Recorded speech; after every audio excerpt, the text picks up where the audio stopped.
እስኪ የአንደኛ ቆሮንቶስ ምዕራፍ 7 ቁጥር 34 እና የማቴዎስ ምዕራፍ 19 ቁጥር 12 ሁለቱን አይተን የገዳማዊ ህይወት እንዴት ዋጋ እንዳለው እስኪ እናያለን።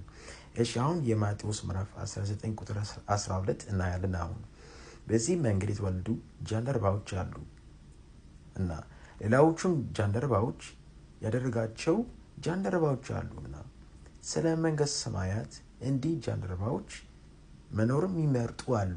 ይህን መቀበል የሚችል ሰው ይቀበለው ይገባል።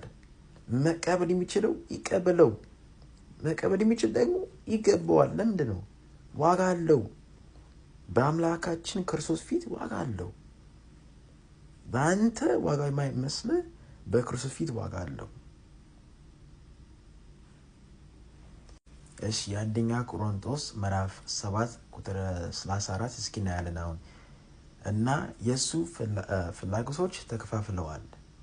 ያልገባች ሴት ወይ ድንግል የጌታ ጉዳይ ያሳስበታል። ዓለሟ በአካል ሆነ በመንፈስ ለጌታ መስጠት ነው። የገባች ሴት ግን የዚህ ዓለም ጉዳይ ማለትም ባሏን እንዴት ማስደሰት እንድትችል ተጨንቃለች። ምን ማለት ነው? ከጋብቻ ያልተያዙ ሰዎች ህይወታቸውና የኛ ህይወት ይለያል። ለጋብቻ ያልተገዙ ሰዎች መንፈሳዊ ህይወታቸው ከፍ ያለ ነው። ለምንድነው? ዘወትር በጾምና በጸሎት የሚኖሩ ናቸው። እኛ ግን ባለን ሰዓት፣ በትርፍ ሰዓት ወይ የኛ ጊዜ በጣም ብዙ ነገር ካደረገ በትርፍ ሰዓት ወይ በችለን ጊዜ ሰዓትና ጊዜ እንጸልያለን። ዘወትር በጾምና በጸሎት የሚኖሩ ለሀገራችን ለኛ ለሙሉ ለሰው ልጅ የሚጸልዩ መስደብ ጠበኛ ስራ አይደለም። በጣም ያሳዝናል። ልቦና ይስጥ እግዚአብሔር። ወደ ቀደመው የክርስቶሳዊ መንገድ እግዚአብሔር ይመለስ።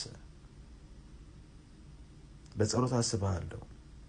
እግዚአብሔር ልቦና ይስጥ።